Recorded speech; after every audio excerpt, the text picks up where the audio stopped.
அனைவருக்கும் அன்பான வணக்கங்கள். இது மகாபெரிவா சொன்னது யூடியூப் சேனல். 27/5/2025 வைகாசி மாதத்தின் 13ஆம் நாள் செவ்வாய்க்கிழமையில் சோடசக்கலை நேரம். சோடசக்கலை நேரம் அமாவாசை முடியக்கூடிய 1 மணி நேரமும் பிரதமை திதி ஆரம்பிக்கக்கூடிய 1 மணி நேரமும். இந்த நேரம்தான் சித்தர்களுக்கும் யோகிகளுக்கும் தேவர்களுக்கும் வரம் பெற்ற நேரம் அப்படின்னு சொல்லப்படுது.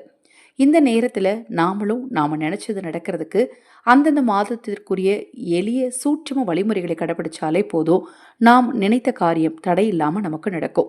இந்த வைகாசி மாத அமாவாசை சோடசக்கலை நேரத்தில் நீங்கள் செய்ய வேண்டிய ஒரு எளிமையான சூட்சும பரிகாரத்தை பற்றி தான் இந்த பதிவில் நாம் பார்க்க இருக்கிறோம்.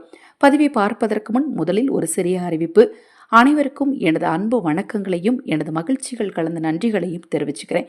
இன்று அமாவாசை நாளில் ஆதரவற்றவர்களுக்கு உணவளிக்க அக்ஷய பாத்திரம் உணவளிக்கும் திட்டத்தின் மூலம் நிறைய பேர் உதவி செஞ்சுருக்கீங்க. அதற்கு எனது மனமார்ந்த நன்றியை தெரிவிச்சுக்கிறேன்.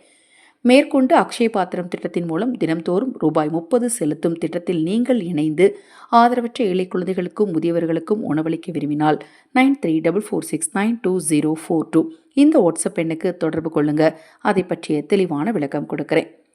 காலை 8 மணி 9 நிமிடத்தில் இருந்து 10 மணி 9 நிமிடம் வரைக்கும் சோடசக்கலை நேரம் இருக்கு. செவ்வாய்க்கிழமையில் வரக்கூடிய சோடசக்கலை நேரம் பொதுவாகவே நம்ம எல்லாருக்குமே தெரியும். செவ்வாய்க்கிழமை என்பது கடன் தீர்க்கக்கூடிய ஒரு அற்புதமான நாள். இந்த நாளில் நாம் முருகப்பெருமானை நினச்சி நம்ம வழிபாடு செஞ்சோம் அப்படின்னா நமது எப்பேற்பட்ட கடனும் நிச்சயமாக தீரும். இந்த நாளில் முருகனின் பிரணவ மந்திரமான ஓம் எனும் மந்திரத்தை இந்த இடத்துல உங்கள் கட்டை விரல் வைத்து நீங்கள் தொட்டு சொல்ல போகிறீங்க. அவ்வளோதான். இந்த நேரத்தில் குறைந்தது ஒரு 5 நிமிடம் மட்டுமாவது நீங்கள் நான் சொல்லக்கூடிய இந்த பரிகாரத்தை செய்யணும். 2 மணி நேரமே நீங்கள் தியானம் மேற்கொள்வது ரொம்ப ரொம்ப சிறப்பு. முடியாத பட்சத்தில் நான் சொல்லக்கூடிய இந்த முறையை ஒரு 5 நிமிடம் மட்டுமாவது பின்பற்றுங்க. நான் சொல்லக்கூடிய பரிகாரங்கள் உங்களுக்கு ஏதாவது சந்தேகம் இருந்தாலும் வாட்ஸ்அப்பில் கேளுங்க, கண்டிப்பாக தெளிவுபடுத்துகிறேன். குறிப்பாக இந்த 2 மணி நேரத்தில் அது மாதிரி வீட்டில் தீபம் எரியறதுமே நம்ம குடும்பத்துக்கு நல்லது அப்படின்னு சொல்லப்படுது. நிலைவாசலில் தீபம் ஏற்றுறது, பூஜையில் தீபம் ஏற்றுறது, அது மாதிரி முன்னோர்கள் படத்துக்கு முன்னாடி தீபம் ஏற்றுறது, கல்லுப்பு ஜாடிக்கு பக்கத்தில் தீபம் ஏற்றுறது, இந்த நேரங்களில் இந்த இடத்துல நம்ம தீபம் ஏற்றுறது நம்ம வாழ்க்கையில் இருக்கக்கூடிய பிரச்சனைகளை தீர்த்து கொடுக்கும் அப்படின்னு சொல்லப்படுது.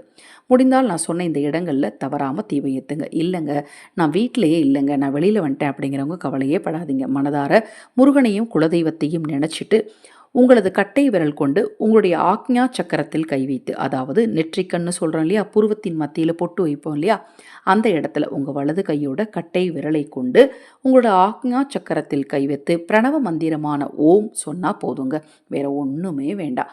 ஓம் எனும் பிரணவ மந்திரத்தை சொல்லும்போது கண்டிப்பாக உங்கள் மெய் சிலிர்க்கும். இந்த பிரணவ மந்திரத்தை நீங்கள் நம்பிக்கையோடு ஆக்ஞா சக்கரத்தை தொட்டு சொல்லும்போது உங்கள் தேவைகள் எல்லாம் இந்த பிரபஞ்சத்தின் பேரருளால் கண்டிப்பாக நிவர்த்தியாகும்.